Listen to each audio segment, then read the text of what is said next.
안녕하세요. 배신의 장미입니다. 오늘의 사연 시작하겠습니다. 남편은 정말 저만 바라보는 남자였습니다. 어디 앉아 있어도 무슨 대화를 해도 그 눈빛은 오롯이 저에게만 향해 있었죠. 내가 세상에서 제일 좋아하는 사람이 누군지 알아? 내가 숨 쉬는 이유는 너야. 이런 말, 처음엔 그저 로맨틱한 립 서비스겠거니 생각했지만 남편은 말뿐이 아니었어요. 밥을 먹다가도 길을 걷다가도 너 손 시려? 장갑 가져왔어. 너 머리카락 바람에 흩날리네. 감기 걸리겠다. 늘 저를 살피는 눈, 늘 저를 챙기는 말투. 심지어 제가 물어보지 않았는데 이런 얘기까지 꺼낸 적이 있어요. 있잖아. 만약 엄마랑 너랑 동시에 물에 빠지면 난 너부터 구할 거야. 듣자마자 웃음이 터졌죠. 뭐야, 이런 얘기까지 해야 해? 하지만 그때 느꼈어요. 아, 이 사람 정말 나만 보고 있구나. 내가 이 사람 세상의 전부구나. 그가 그렇게까지 말해주니 믿지 않을 수가 없었어요.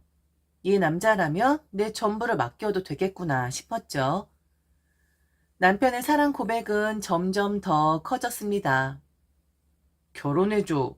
내가 널 세상에서 가장 행복한 여자로 만들어줄게.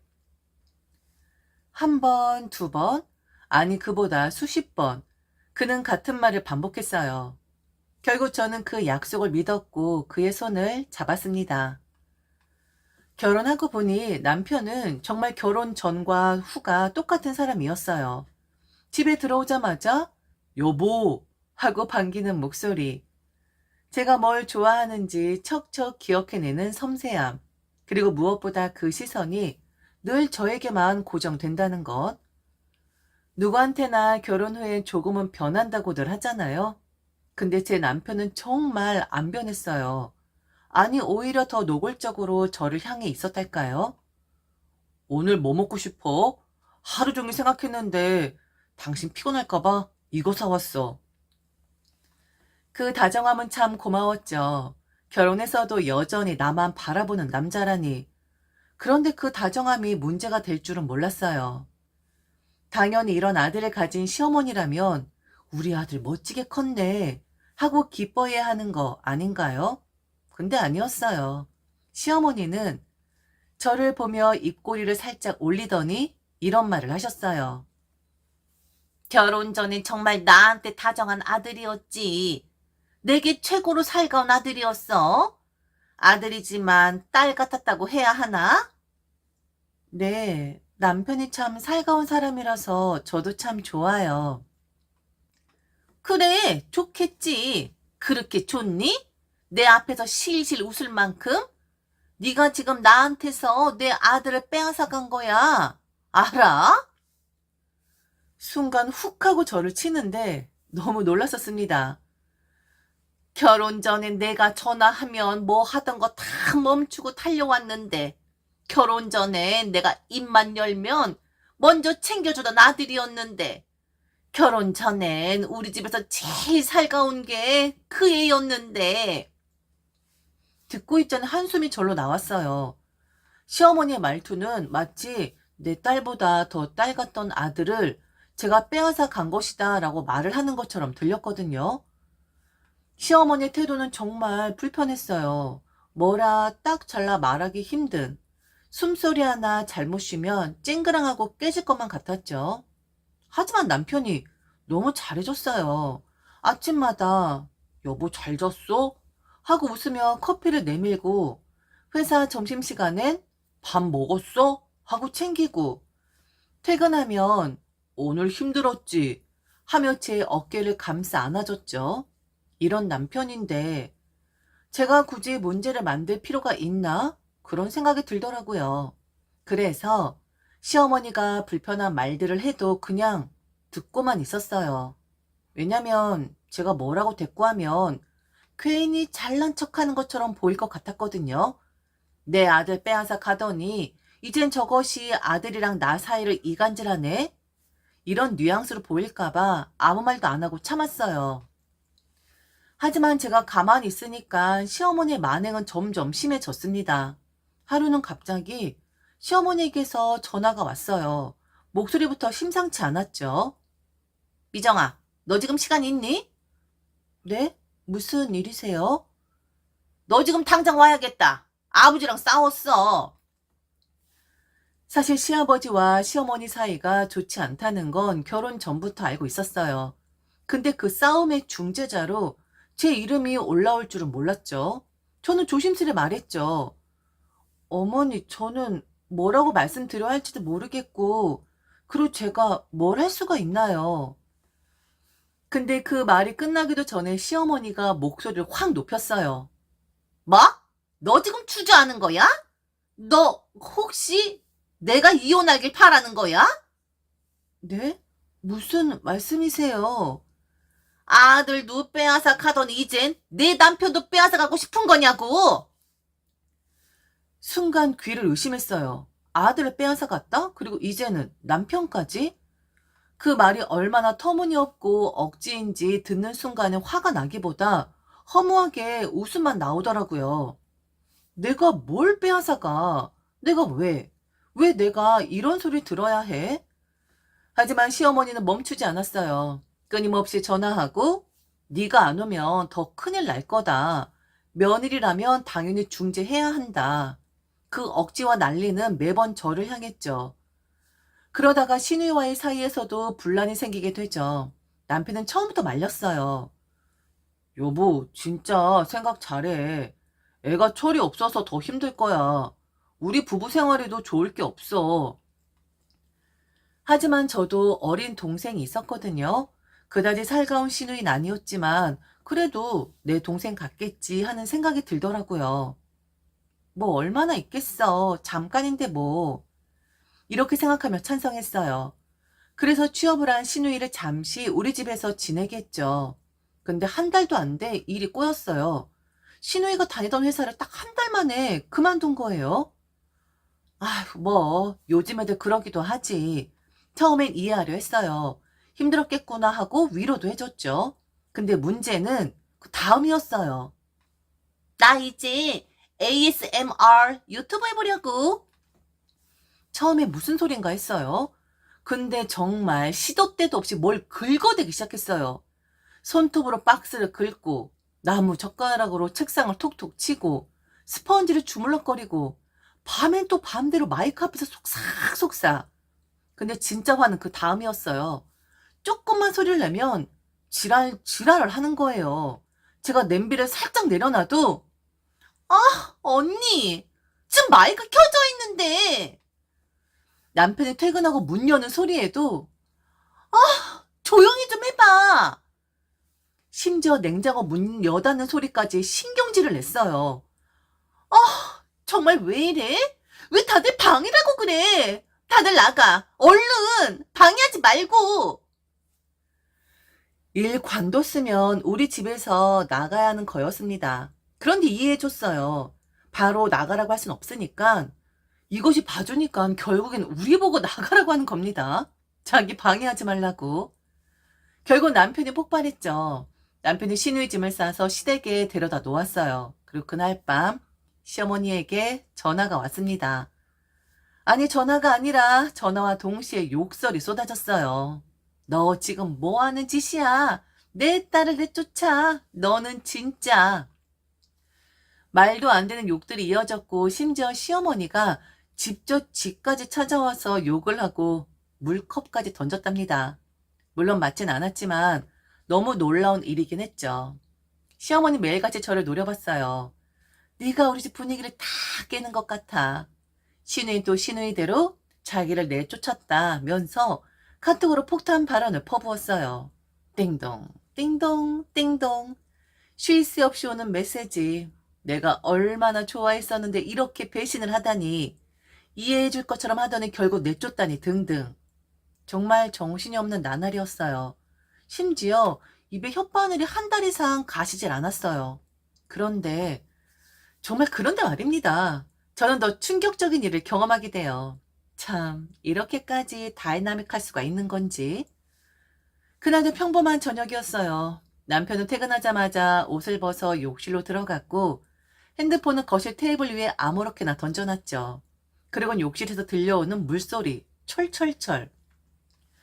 저는 소파에 앉아 멍하니 TV를 보고 있었는데 그때 핸드폰에서 카톡 알림음이 미친 듯이 울리기 시작했어요. 띠링띠링 띠링띠링. 너무 많이, 너무 짧은 간격으로 오는 메시지들. 카톡 이렇게 많이 오는데 혹시 중요한 일 아닐까? 순간 단순히 남편에게 가져다 주려고 핸드폰을 손에 들었어요. 그런데 그 작은 화면 위로 딱 한 단어가 눈에 들어왔어요. 자기야. 순간 온몸이 얼어붙는 느낌이었어요. 머릿속에서 수천 개의 생각이 동시에 쏟아졌죠. 잘못 본 걸까? 아니야. 분명히 자기야라고 했어. 손끝이 떨렸어요. 심장이 목까지 차올라 숨을 못 쉴 만큼 두근거렸어요. 그 순간만큼은 이 모든 게 농담 같았죠. 아하하, 정말 웃음이 나왔어요. 미친 듯한 웃음. 들키지나 말지. 안에 들키기 싫으면 폰이라도 챙겨 들어가든가. 그렇게 나만 바라보겠다던 사람이 이제는 이러네? 기가 차더라고요. 정말로 그런데 남편의 반응은 더 기가 찼습니다. 그놈은 입술을 깨밀더니 결국 고개를 떨구며 말했어요. 미안해. 내가 잘못했어. 근데요, 그 다음 말이 더 어이없었어요. 근데 그 여자한테도 미안해. 네 잘못이긴 하지만 그 사람 나 때문에 그동안 마음고생 많이 했어. 순간 귀를 의심했어요. 뭐? 지금 그 여자를 걱정해? 남편은 주저하지도 않았어요. 계속 말을 이어갔죠. 나도 너무 힘들었어. 너랑 엄마, 동생 서로 기분 나쁘다고 매일 싸우고 그 가운데서 나만 솔직히 너무 답답했어. 근데 그 사람이 위로가 됐어. 좀 이해해주면 안 될까? 이해? 이해? 순간 제 머릿속에서 뭔가 뚝 하고 끊어졌습니다. 저는 남편의 팔목을 움켜 쥐었어요. 그때 욕실에서 갓 나온 남편은 수건 하나 걸친 채였죠. 꺼져. 뭐라고? 다신 내 앞에 나타나지 마. 빨리 옷 걸쳐. 그리고 꺼져. 두 번 말 안 해. 남편은 얼빠진 표정으로 헝클어진 머리를 쓸어 넘겼어요. 그리고 말없이 옷을 챙겨 입더군요. 남편을 내쫓고 나서 저는 바로 시어머니한테 전화가 올 줄 알았어요. 저 인간 엄마한테 당연히 전화했겠지. 내가 쫓아냈다고 울며 불며 말했겠지. 그렇게 생각했어요. 그런데 아무 소식이 없었어요. 딱 일주일, 정말 정확히 일주일이 지난 뒤였습니다. 왜 내 아들이 전화를 안 받니? 어? 네? 남편이요? 혹시 네가 시키는 거냐? 나한테 기분 나쁘다고? 내 아들한테 전화 받지 말라고 네가 빼돌리는 거냐고? 무슨 말씀이세요? 남편을 빼돌리다니요. 근데 그 다음 말이 진짜 경악 그 자체였어요. 이번 주말 내 동창 모임이야. 너희 집에서 하기로 했으니까 준비해. 네? 저희 집에서요? 그래. 내 친구들이 아들 집에서 좀 하자고 하더라. 우리 아들이 내 친구들 사이에서 좀 유명하거든. 우리 아들 보고 싶대. 아이고, 잘난 아들이라고 얼마나 아들 부러워했는데. 얼굴 꼭 보여줘라. 친구들도 가는데 내 아들 또 빼돌리는 건 아니겠지? 순간 손에 쥐고 있던 휴대폰이 미끄러질 뻔했어요. 남편 쫓아낸 걸 아직도 모르나? 아니면 알면서도 이런 말을 하는 건가? 시어머니 마지막으로 정말 압권인 한마디를 남겼어요. 그러니까 창피하지 않게 단단히 준비해. 그날 꼭 아들 얼굴 보여줘. 저는 아무 말도 못하고 휴대폰을 귀에 댄 채 멍하니 서 있었어요. 남편은 내쫓은 지 정확히 일주일, 그리고 시어머니의 전화. 웃어야 할지 울어야 할지 정말 기막힌 순간이었죠. 뭐 맞춰드려야죠. 얼굴 보고 싶다는데 그거 못 맞춰줄 이유가 없잖아요. 그래서 저는 시어머니 친구들이 온다는 시간에 딱 맞춰 남편 짐을 전부 싸놨어요. 셔츠, 바지, 속옷, 양말까지 하나도 빠짐없이 박스에 정리, 현관 앞에 탑처럼 쌓아놓았죠. 그리고 그 전에 남편에게 연락을 했어요. 그날에 남편을 내쫓은 지 꼭 일주일째 되는 날이었습니다. 짐 가져가.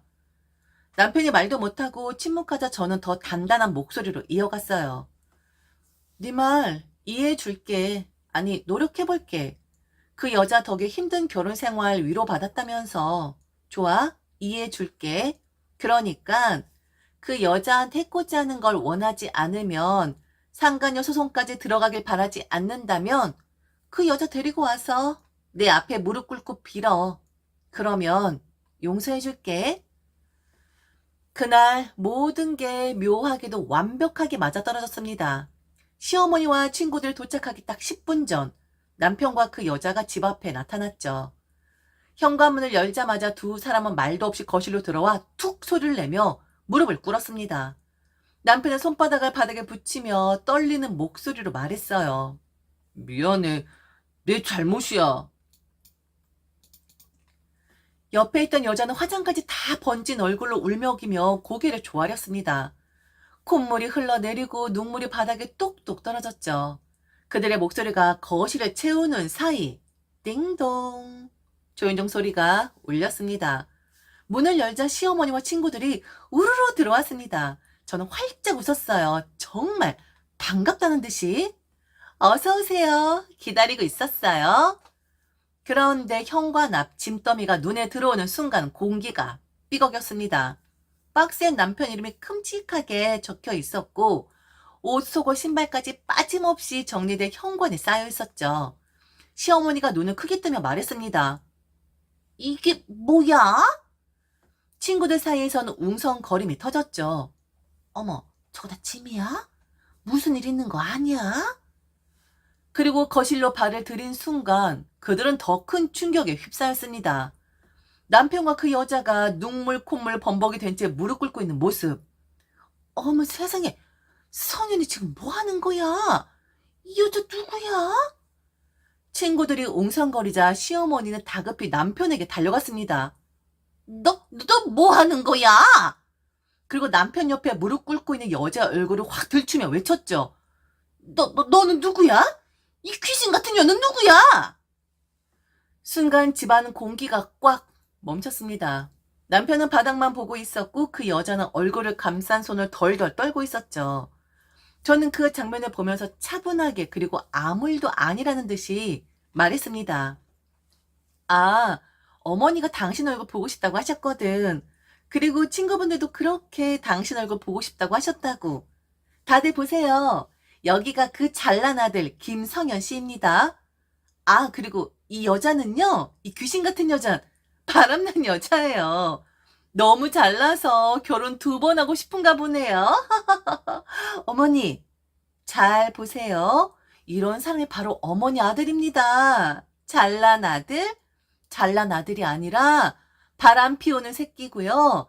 빈털터리로 이혼당할 새끼라고요. 그러니 제게 이래라 저래라 단단히 뭐해라 명령하지 마세요. 아들 새끼 이따위로 키운 당신도 문제 있는 거니까. 알았어요? 거실은 순식간에 난장판이 됐어요. 시어머니 친구들은 서로 얼굴만 쳐다보며 우왕좌왕했고 그 소동에 시어머니도 얼굴이 벌개진 채 버둥거리더니 결국 아무 말 못하고 자기 아들 내버려둔 채 그냥 나가버렸습니다. 문이 쾅 닫힌 소리 듣고 저는 남편을 똑바로 쳐다봤어요. 그리고 아주 단호하게 말했죠. 짐 챙겨서 꺼져. 남편은 울상이 돼서 한 번만 하며 말을 더 꺼내려 했지만 저는 한 발짝도 물러서지 않았어요. 그리고 알아도 지금 보니까 난 용서 못하겠네. 이혼소송, 상간녀 소송 다 할 거야. 준비해. 약속 못 지켜서 미안. 그런데 너도 결혼한 사람이 약속 깨고 다른 여자 만난 거잖아? 아가씨도 결혼한 사람인데 도덕적인 규범 깨고 이놈 만난 거잖아요. 그럼 뭐 대가는 치러야죠. 안 그래요? 그날 이후 모든 소송이 시작됐습니다. 긴 시간 동안 기록을 모으고 진술을 하고 법정을 오갔죠. 결국 저는 위자료를 받았고 남편과의 관계를 끝냈습니다. 지금은 혼자의 몸이에요. 하지만 후회는 없어요. 물론 세상 모든 남자가 저럴 리는 없겠죠? 아마도 정말 변하지 않는 남자도 있겠죠. 근데 그런 남자는 100명 중에 1명? 아니 1000명 중에 1명 정도? 세상 말처럼 남자에게 가장 매력적인 여자는 오늘 처음 만난 여자라더니 정말 그 말 틀린 말 아니었어요. 그리고 이 얘기에 작은 후일담이 있어요. 시아버지, 그분만은 정상적인 분이셨죠. 남편 소식이 들어가자마자 남편은 쥐어 터졌다고 합니다. 시아버지에게 사과는 받았어요. 하지만 그렇다고 이혼을 안 하는 건 아니죠. 돌아보면 시아버지가 오히려 가장 불쌍한 분 같아요. 왜냐면 그 집안 식구도 정말 제정신이 아니었거든요. 이제 모든 걸 정리했습니다. 짐도, 인연도, 상처도. 그리고 다시 제 인생을 살기 위해 고군분투하고 있습니다. 지금까지 들어줘서 진심으로 감사합니다. 이상 배신의 장미였습니다.